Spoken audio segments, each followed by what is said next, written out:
Welcome to Feature Friday, where we explore the cool functions of our Roof Wizard software. Today I'd like to have a quick look at one of the long-standing functions in the software, the auto block routine. So let's throw a bit of a roof at it so we've got something to play with. Quick roof, there we go.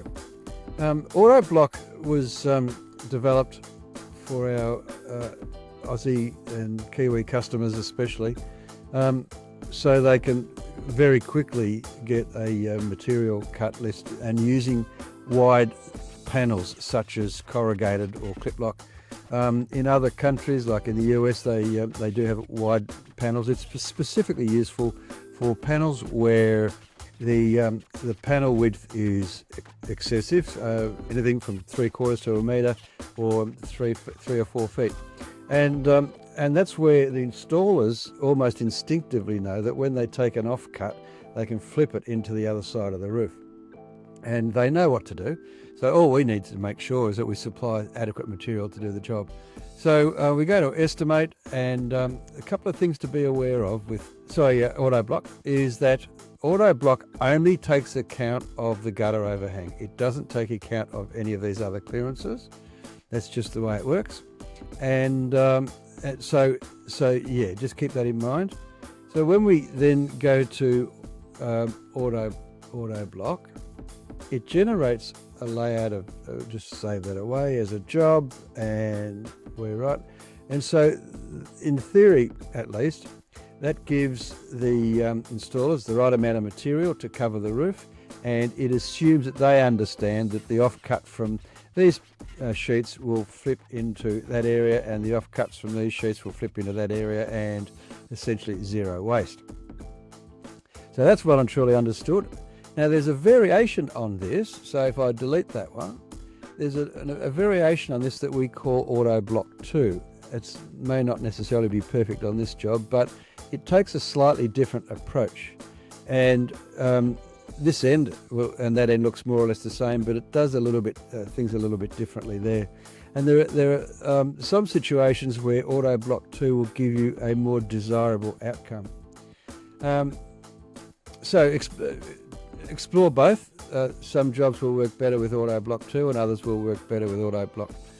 The other thing to know about is that under modify blocks, you've got a few tools here for modifying how things work. So for example, you could decide that you want to delete all of those blocks for whatever reason, and assume that's all going to cover. Who knows? Doesn't really matter. So I might delete that one as well because it's redundant. But anyway, it doesn't matter. The key thing here is that you have these tools to adjust the result that the software produces. So whilst the result is, like I would say, 80-85% right for most situations, don't think that you're constrained by that. Always explore other options.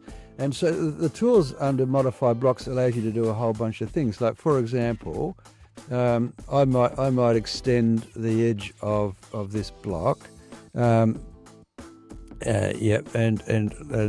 take it back to that point there, for example.